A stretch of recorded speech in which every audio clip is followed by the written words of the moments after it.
Welcome to HOA Consequences. I thought we were neighbors.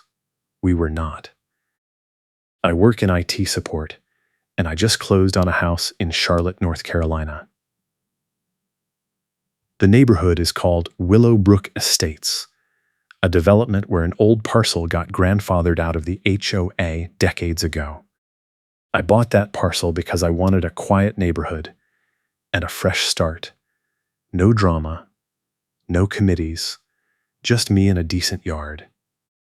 On my second afternoon, a woman in a gold blazer storms up my driveway with a clipboard, a phone camera aimed at my front door, and an envelope in her other hand. She stops 3 feet from my porch and shouts, "You owe the Willowbrook Estates HOA $275 in dues plus a $50 late fee. And if you do not pay by end of business today, we will file a lien and send you to collections." I step outside in my bright turquoise hoodie, coffee mug still in hand, completely blindsided. I say, "I am sorry. There must be a mistake. I am not part of the HOA." She cuts me off and snaps, "Your address is in the HOA directory, and this is about safety and standards. Pay up, or we start daily fines tomorrow." I tell her I closed 2 days ago, and my deed shows I am outside the HOA boundary. She does not even blink. She says, "The board will always enforce the standards, and you signed the covenant when you bought." I say I never signed anything. She taps her clipboard and says, "We have your address on file, so you are liable." Then she holds up her phone, films my house number, and says, "I am documenting this refusal. Expect a formal violation notice by tonight." She walks off before I can say another word. I go inside, pull up my closing documents, and confirm what the title company told me. My parcel was split off in 1987 and recorded as outside the HOA plat.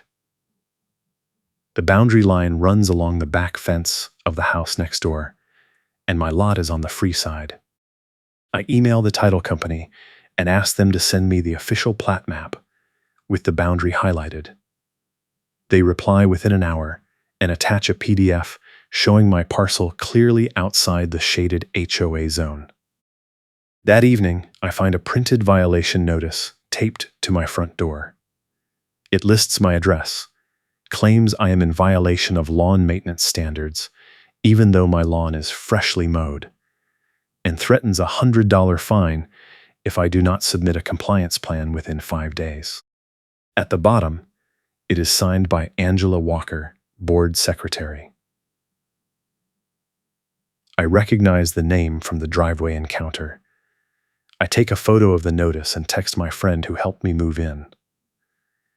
He works in local government and knows a bit about property law. He replies, "Do not ignore this. Document everything. If they file a lien, it could mess up your title even if it is bogus." The next morning, I get an email from a Willowbrook Estates HOA group list I never subscribed to. The subject line says "Compliance Update," and the body includes my address along with 3 other homes, listing alleged violations. Mine says "Failure to submit architectural approval for exterior paint color," which is insane because the house is the same beige it has been for 20 years. The email is CC'd to the entire neighborhood. I feel my stomach drop. I reply all and write, "I am not a member of this HOA. My property is outside the recorded boundary. Please remove me from this list." Within 10 minutes, Angela Walker replies all homes in Willowbrook Estates are subject to covenants. Refusal to comply will result in escalated enforcement. I call the management company listed on the violation notice. The woman who answers says she will look into it and asks for my parcel number. I give it to her, and she puts me on hold for 5 minutes. When she comes back, she says, Our records show your address as part of the HOA. If you believe there is an error, you need to submit a written appeal to the board and attend the next hearing. I ask when the hearing is. She says, day after tomorrow at 6 p.m. at the clubhouse. I hang up and immediately start printing copies of the plat map. That afternoon, my mail does not arrive. I check the mailbox twice and find nothing. I call the post office, and they tell me there is a hold request on my address filed 2 days ago. I ask who requested it, and they say they cannot disclose that, but I can come in with ID to cancel the hold. I drive over, cancel it, and the clerk hands me a stack of mail that includes my mortgage statement and a letter from the county. On the way home, I realize the timing is suspicious. The hold was filed the same day Angela showed up at my door. I text my friend and tell him about the mail hold and the upcoming hearing. He says, bring the plat map, bring your deed, and bring a witness if you can. Do not let them intimidate you. I ask if he can come with me. He says he will be there. The next day, I get another email from Angela. This one is addressed only to me. CC'd to someone named Richard Hollis with the title HOA Legal Counsel. The email says I have been assessed a $200 fine for failure to submit a compliance plan, and daily fines of $50 will begin immediately until I appear before the board. It includes a PDF invoice with a due date of 5 days from now. I forward the whole chain to my friend and write, "This is escalating fast." He replies, "They are trying to scare you into paying. Do not pay a cent. Stick to the plat map." I spend the rest of the day making copies of everything. The plat map, my deed, the title insurance policy, the violation notices, the emails, and a printed screenshot of the group email where Angela claimed all homes are subject to covenants. I also pull up the county GIS map online and take a screenshot showing my parcel number highlighted in a different color from the HOA parcels. I have one document that makes their lawyer go quiet, but I am saving that for the right moment. The evening before the hearing, I get a knock on my door. I open it and find Angela standing there again, this time with another woman in a navy blazer holding a tablet. Angela says, "We are conducting a courtesy inspection before tomorrow's hearing. I need to photograph your backyard fence and side yard." I say, "You do not have permission to enter my property." She says, "The covenants grant the board inspection rights." I say, "I am not subject to your covenants." She rolls her eyes and says, "We will note your refusal in the report. This is about safety and standards." Then she takes a photo of my front door again and walks off. I text my friend and tell him what just happened. He replies, "That is harassment. If they show up again, tell them you will call the police." I say I am worried they will try to ambush me at the hearing. He says, "Stick to the facts. Do not let them make it emotional." The next evening, I drive to the clubhouse with my folder of documents and my friend riding shotgun. The parking lot is half full. Inside, there is a folding table at the front with 5 board members sitting behind it. Angela in the center with her gold blazer and a lanyard holding HOA keys hanging around her neck. Richard Hollis, the attorney, sits to her left in a suit. About 15 neighbors are scattered in folding chairs facing the table. I recognize a few faces from the group emails. Angela calls the meeting to order and reads through a few routine items, then says, "Next item, compliance hearing for 428 Maple Ridge Lane." That is my address. She looks at me and says, "Please come forward." I walk up with my folder. My friend stays in his seat, but gives me a nod. Angela says, "You have been assessed fines totaling $450 for failure to pay HOA dues, failure to submit architectural approval, and refusal to comply with a board inspection. Do you have anything to say before we proceed with collections?" I open my folder and pull out the plat map. I say I am not a member of the Willowbrook Estates HOA. My property is outside the recorded boundary. I hold up the map and point to the highlighted line. I say, this is the official plat map from the county. My parcel number is here, outside the shaded HOA zone. The split was recorded in 1987. Angela cuts me off and says, "Your address is in our directory. The board will always enforce the standards." I say, "Your directory is wrong. I never signed a covenant, and my deed does not reference this HOA." Richard Hollis leans forward and says, "May I see that map?" I hand it to him. He studies it for a moment, then glances at Angela. She says, "We have records going back to 2005 showing that address as part of the association."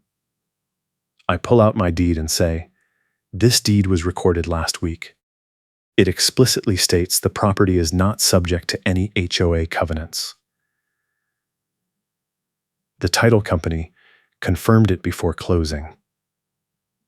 Hollis flips through a binder in front of him, then says quietly to Angela, "Do we have a recorded plat showing this parcel inside the boundary?" Angela hesitates, then says, "We have always included that address in our mailings." Hollis says, "That is not the same as jurisdiction." I pull out the county GIS screenshot and hand it to him. I say, "This is from the county website. My parcel is highlighted in green. Every HOA parcel is highlighted in blue. You can verify this yourself." Hollis sets the screenshot down and says to Angela, "We need to review the recorded plat before we proceed." Angela's face flushes. She says, "He is still using HOA amenities. He parks on HOA streets." I say, "The streets are public. The county maintains them. Check the records."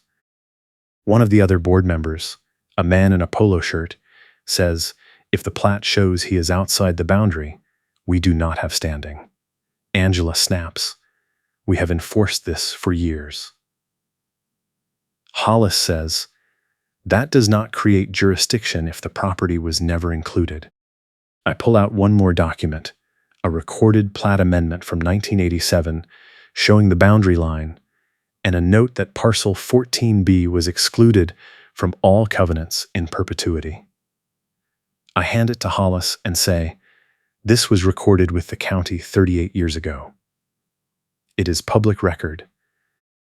Hollis reads the document, then sets it down and says to Angela, "This is definitive. We have no claim." Angela says, "He still received violation notices." Hollis says, "Which we issued in error. We need to withdraw all fines and remove his address from the directory." Angela looks around the table and says, "The board will always enforce the standards." Hollis says, "Not on property we do not have jurisdiction over." I can see Angela's jaw tighten. She says, "Fine. We will remove the address. But I want it noted that he refused to cooperate." I say, "I want it noted that I was threatened with liens, fined without notice, publicly shamed in group emails, and had my mail tampered with, all while you knew or should have known you had no authority over my property." Hollis shifts in his seat and says, "We will issue a written correction to the membership list."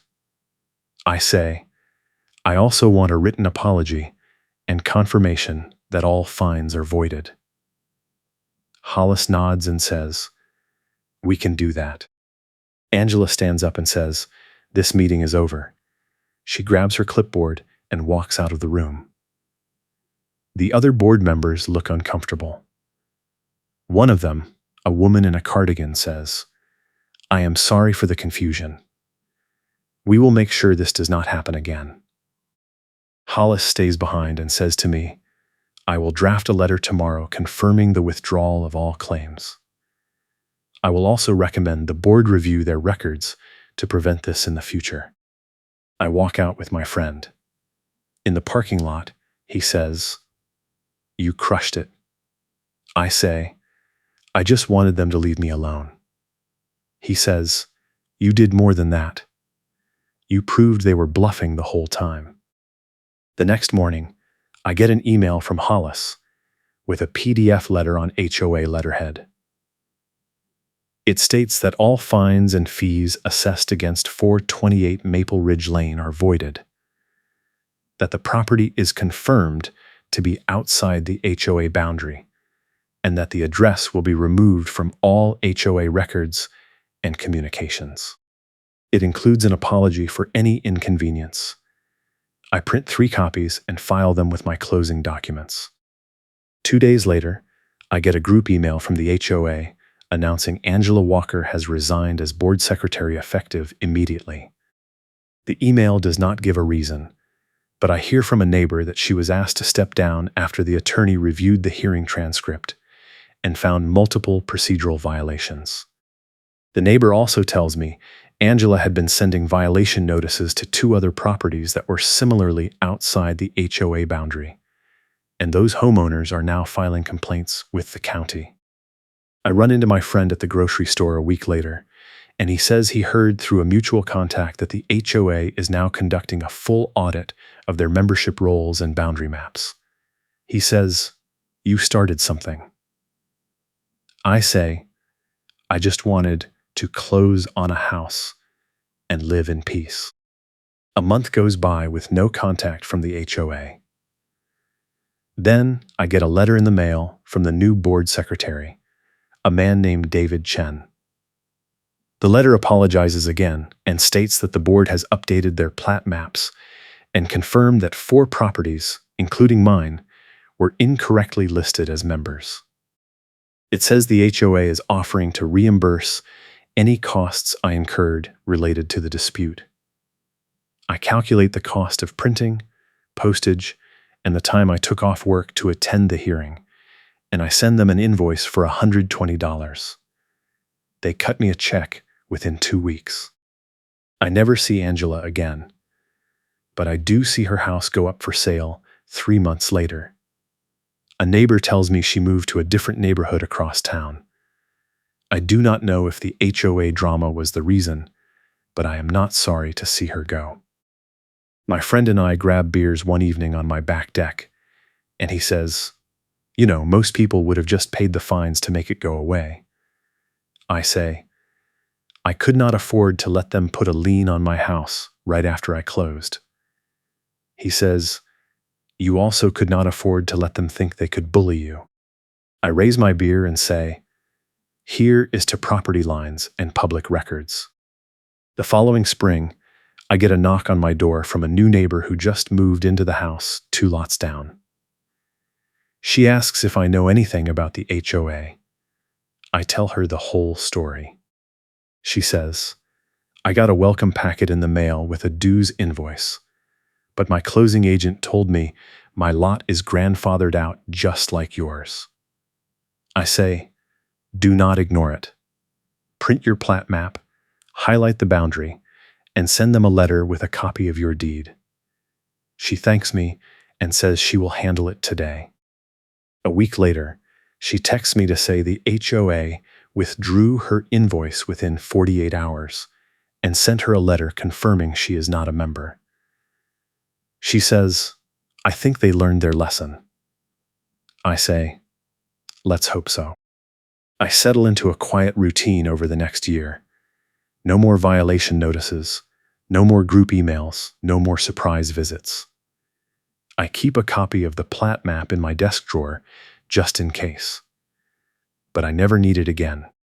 The neighborhood is peaceful, my lawn stays green, and I finally get the fresh start I moved here for. One afternoon, I am mowing the front yard when a car slows down in front of my house. I look up and see a woman in a gold blazer in the passenger seat. For a second, I think it is Angela, but the car keeps rolling and disappears around the corner. I realize it was probably just someone else in a similar jacket, but my heart rate spikes for a moment anyway. I finish mowing and go inside, shaking my head at how long it takes for that kind of stress to fade. That evening, I get a text from my friend asking if I want to grab dinner. Over tacos, he tells me he heard from another mutual contact that the Willowbrook Estates HOA is now requiring all board members to attend a training session on property boundaries and jurisdiction. He says, "You really did change things." I say, "I just did not want to pay $450 for something I did not owe." He laughs and says, "You also did not want to let them get away with it." I think about that on the drive home. The whole experience taught me that documentation beats intimidation every single time. Angela had a clipboard, a camera phone, and a loud voice, but she did not have the law on her side. The moment I showed up with a plat map and a recorded boundary amendment, her whole case fell apart. I keep that lesson in mind whenever I deal with any kind of bureaucracy now, HOA or otherwise. A year and a half after I moved in, I get a letter from the county saying they are updating the GIS system and asking property owners to verify their parcel information. I log in, confirm my parcel number and boundary, and submit the form. A few weeks later, I get a confirmation email with a link to the updated map. I click it and see my parcel highlighted in green, clearly separated from the blue HOA parcels next door. I take a screenshot and save it in the same folder as my plat map, just in case I ever need to prove it again. I never hear from Angela or the HOA again. The new board sends out quarterly newsletters, but my address is not on the mailing list. Occasionally, I see neighbors at the community pool during guest hours, and a few of them recognize me from the hearing. One of them says, "You are the guy who fought the HOA and won." I say, "I just showed them a map." He says, "You did more than that. You stood up when most people would have folded." If you want to hear more stories like this, hit that like button and subscribe. I think about the whole mess sometimes when I am sitting on my back deck, looking out at the fence line that marks the old boundary. I think about how close I came to just paying the fines to make the problem go away, and how much worse things could have gotten if I had not pushed back. I think about the mail hold, the public shaming emails, the daily fines that never should have been assessed. And I think about the moment in that hearing when I pulled out the recorded plat amendment and watched the attorney's face change. That document was my trump card. I had been holding on to it, waiting for the right moment, because I knew once I played it, the whole game was over. And it was. The second Richard Hollis read that boundary exclusion note, Angela's bluff was called. She could yell about safety and standards all she wanted, but she could not rewrite a county recording from 1987. The showdown happened right there at the neighborhood entrance area, metaphorically speaking, because that hearing room was where the HOA drew its line in the sand, and I erased it with facts. They thought they could enforce their rules on me just because I lived nearby and shared a street. They thought I would be too scared or too tired to fight back. They were wrong. In the end, the HOA management issued a written apology, voided all the fines, removed my address from their records, and even reimbursed me for my costs. Angela resigned. The board overhauled their membership audit process, and at least 3 other homeowners discovered they had been incorrectly listed as members for years. I like to think I helped those people, even if I was just trying to protect myself. The biggest lesson I learned is this: Do not assume someone has authority just because they act like they do. Angela showed up with a clipboard, a blazer, and a lot of confidence, but none of that gave her jurisdiction over my property. The law did not care how loud she was or how many emails she sent. It only cared about the recorded boundary, and that boundary was on my side. I still live in the same house. I still work in IT support. I still mow my lawn and keep my hedges trimmed, not because an HOA tells me to, but because I want to. And every time I pull into my driveway, I glance at the spot where Angela stood that first day, pointing her camera at my door and demanding payment. I remember how powerless I felt in that moment, and how powerful I felt when I walked out of that hearing with a voided invoice and an apology letter. It has been over 2 years now, and the neighborhood is quiet. No more drama, no more surprise inspections, no more violation notices taped to my door. Just me, my house, and a property line that no one can cross without my permission. That is all I ever wanted. Thanks for watching, and I appreciate you being here.